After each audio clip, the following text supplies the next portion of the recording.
Selamat datang di video kali ini di mana kita akan membahas dua konsep penting dalam logika. Yang pertama, macam-macam term dalam logika dan bentuk-bentuk sesat pikir yang sering terjadi dalam argumen. Mari kita mulai. Yang pertama adalah macam-macam term dalam logika. Dalam logika ada beberapa jenis term yang digunakan untuk membangun argumen atau analisis. Mari kita bahas 3 di antaranya. Yang pertama ada yang disebut dengan term unik atau singular term.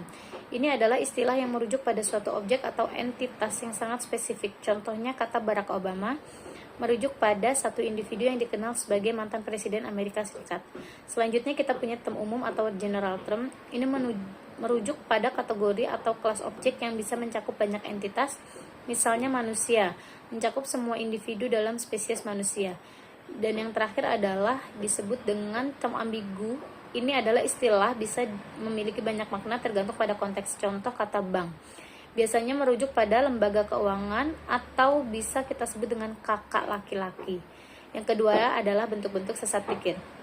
Sekarang mari kita bahas bentuk-bentuk sesat pikir atau logical fallacy yang sering muncul dalam diskusi atau debat. Yang pertama adalah ad hominem, di mana kita menyerang pribadi lawan, bukan argumen mereka. Contoh, kamu tidak bisa mempercayai apa yang dikatakan oleh raja tentang kebijakan ekonomi, karena dia seorang pengusaha yang hanya mementingkan keuntungan.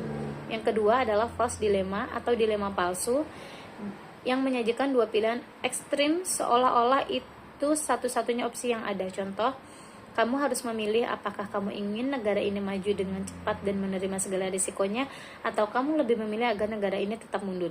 Selanjutnya adalah strawman, di mana kita menggambarkan argumen lawan secara tidak akurat atau disederhanakan agar mudah diserang. Contoh, kamu mengatakan kita perlu banyak pengawasan pemerintah, berarti pemerintah akan mengontrol semua aspek kehidupan kita. Selanjutnya, menghindari logical false. Untuk menghindari sesat pikir, berikut adalah beberapa tips yang bisa kamu terapkan. Yang pertama adalah pastikan premis dan definisi kamu gunakan jelas, hindari ambiguitas agar argumen lebih mudah dipahami. Yang kedua, fokuslah pada argumen itu sendiri, bukan menyerang pribadi lawan bicara. Yang ketiga, jangan terjebak dalam dilema palsu, pertimbangkan lebih banyak pilihan yang mungkin ada. Yang keempat, tanggapi argumen lawan dengan jujur akurat tanpa merubah posisi mereka untuk memudahkan penyerangan. Yang terakhir, melakukan pengecekan fakta sebelum menarik kesimpulan. Itulah beberapa macam term dalam logika dan contoh-contoh sesat pikir yang kita hindari dalam argumen. Dengan pemahaman yang lebih baik tentang konsep ini, kita bisa komunikasi dan berdiskusi dengan lebih logis dan konstruktif. Terima kasih.